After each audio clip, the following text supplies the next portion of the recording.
Hi guys, today we're reading chapter 3 of Restart by Gordon Korman. And as always, I'm going to go back to the chapter before to remind myself what I read about yesterday. Chapter 22, I see, was titled Shoshana Weber. And that reminds me that she feels like she was the biggest fool of everyone to believe that Chase was a changed person. And she can't believe that he fooled everyone. But one of the other things was in video club, his name kept coming up over and over and over again. It was just making her sick to her stomach. Everyone kept, complimenting the different things that he did during video club. And she didn't want to have it. She didn't want to hear it. She was really getting annoyed by it. And also in this chapter, Brendan is kind of suspicious about whether Chase is actually to be to blame for the incident that happened in the music room. And then, as I am concluding the chapter, I see that Joel, who's been quiet all along, basically says that the video club has kind of stunk since Chase left. Nobody's done such quality work. So, one of the things that makes Shoshana feel better about having her brother come back is that it seems like he's kind of gotten a little bit, he's ready to kind of stand up for himself, not be chased out of town. And she's proud of him for that. So now we're on chapter 23 called Chase Ambrose. All right, so we're back to Chase. At football practice, when everyone else is laboring under a ton of equipment and you're breezing through the drills in shorts and a t-shirt, you're not the most popular guy on the field. All around me, the gridiron resounds with crunching tackles, oofs, and grunts of pain. But I'm immune to that. No contact for the first week of my comeback. Middle school rules. My teammates managed to see it, that I suffered just the same. Around the Gatorade bucket, no drink in my hand makes it as far as my mouth. It's pretty clear the other players have determined that I'm not even going to get a sip as long as my special treatment holds up. Every time I've got a full cup, someone manages to jostle my elbow until the contents spill down my leg and into my cleats. It's been going on for 3 days now. I'm borderline dehydrated, and when I walk, my wet pants create squishing noises. Hey, Pink, Coach Davenport calls, referring to the fruit punch color on my lower body. Get out of there and catch some passes, or get out there and catch some passes. I have no memory of what practice is supposed to be like, but I don't complain about the treatment and focus on doing my job. I guess playing football is like riding a bicycle. You never really forget how. I run hard, and after a couple of days, the cuts and jukes come back to me. More muscle memory. I make a few good grabs, and I can feel the guys' attitudes thawing a little. Nice catch, Captain, Landon tells me with a slap where my shoulder pad would be if I was wearing one. I guess I'm still the captain. I didn't forfeit that by having amnesia. Yeah, good to have you back, adds Joey in a tone that could almost be interpreted as friendly. I try to turn this development to my advantage. Can I have a drink now? He laughs. Bathrooms in the field house, newbie. I hadn't thought of that. Pretty soon I'm in there, bent over the sink, guzzling water from the tap. It's better than drinking out of the toilet, which is probably what Joey had in mind. It takes a while, but Landon finally explains that this is standard procedure for anyone who's on no contact. As soon as I'm getting tackled like everybody else, my Gatorade privileges will be restored. Football. Here's a surprise. I like it. That means everything didn't change when I fell on my head. It proves that you can be an athlete and a video club kid at the same time. Not in my case, obviously. Video club invited me to get lost. But it's possible to be both. I have no idea why more people don't do it. Maybe it's because the jocks will never find out that they enjoy doing something artsy because they'll never try it. And the arts kids feel the same way about sports. In spite of everything that's happened, I'm getting the hang of most of the Hurricanes. They're a rowdy crew, and sometimes the physical nature of the game spills over into the way they treat other kids, which is definitely not right. But they're giving me a chance, which is more than I can say for video club these days. I'm starting to see how I could have been friends with the players, with two exceptions. Aaron and Bear have what they wanted. My name is Mud, and my new friends. My name is Mud with my new friends, and I'm back on the team. But if they expect us to be the Three Musketeers again, they can forget it. They couldn't stand to see me making a life for myself that didn't include them, so they wrecked it for me. And in the process, they managed to retarget poor Joel, who hasn't even been home for 2 weeks yet. And that's not including the way they treat the residents at Portland Street. But the last straw was when they cornered me, so I had no choice but to lie to Dr. Fitzwallace to protect the three of us.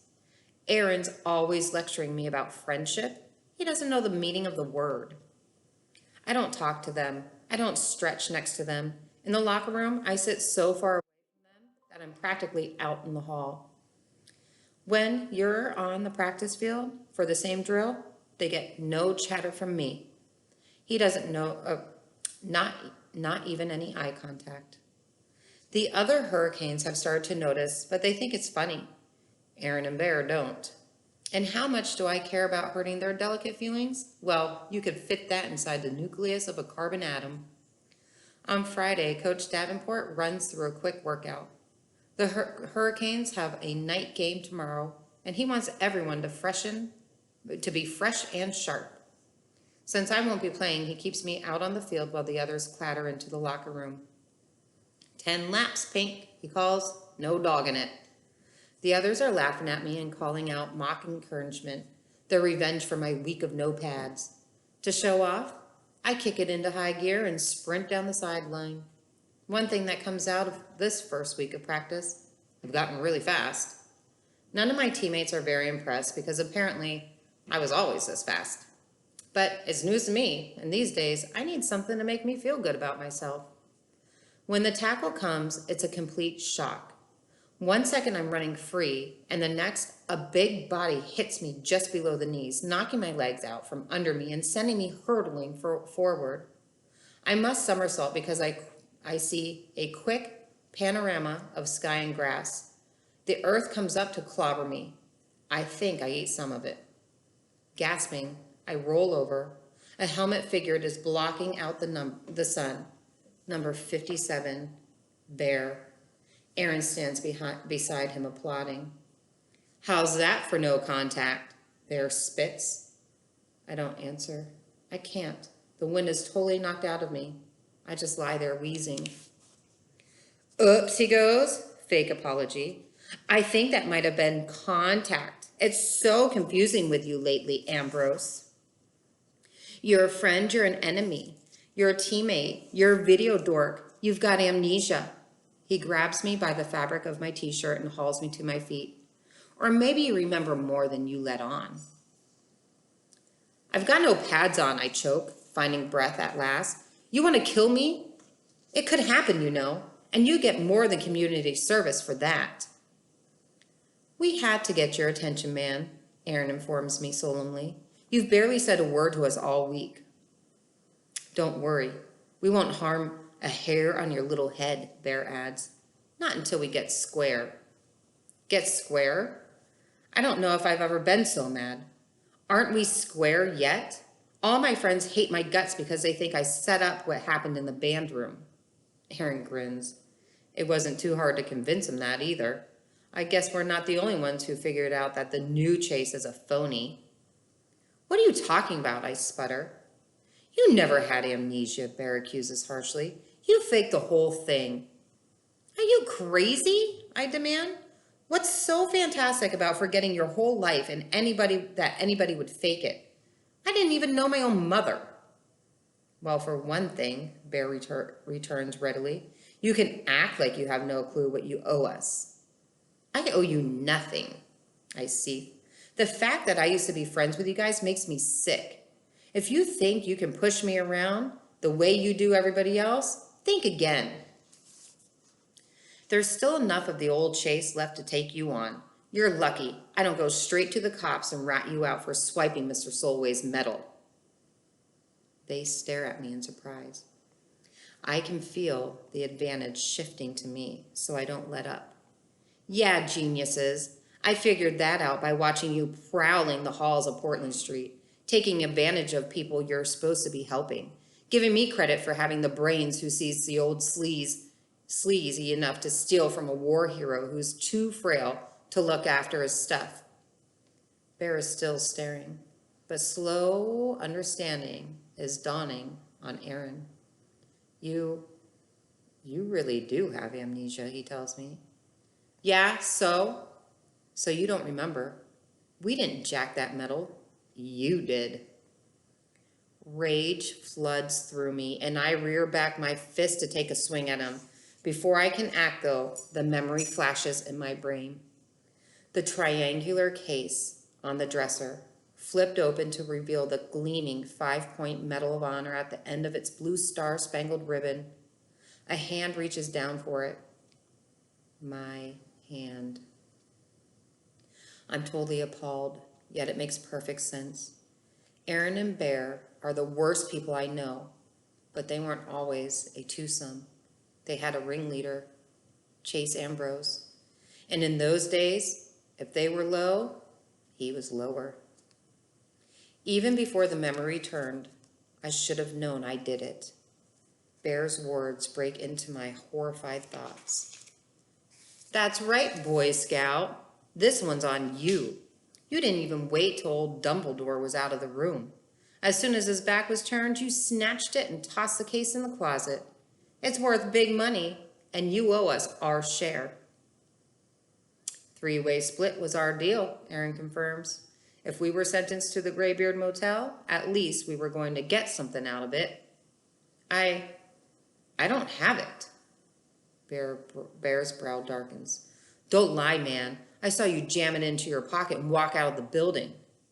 No, I all but whisper. I mean, I might have it, but I don't know what I did with it. And if I do find it, it's going back to Mr. Solway. Maybe I used to be a crook, but I'm not one anymore. Aaron steps forward. Fine, you're better than us now. You're a saint. But when you took that medal, that was the old you and the old rules. So it belongs to all three of us. You can't do anything without our okay, and we don't give it. He looks totally serious, like a lawyer reading a contract. You make a move without us, you'll regret it, Bear adds, threatening. I regret I ever met you guys, I shout, hoarse with emotion. I wheel away from them and flee for home, not even stopping in the locker room to shower and change. I have to put as much distance as possible between myself and those two. As I run, hot tears of shame are streaming down my face.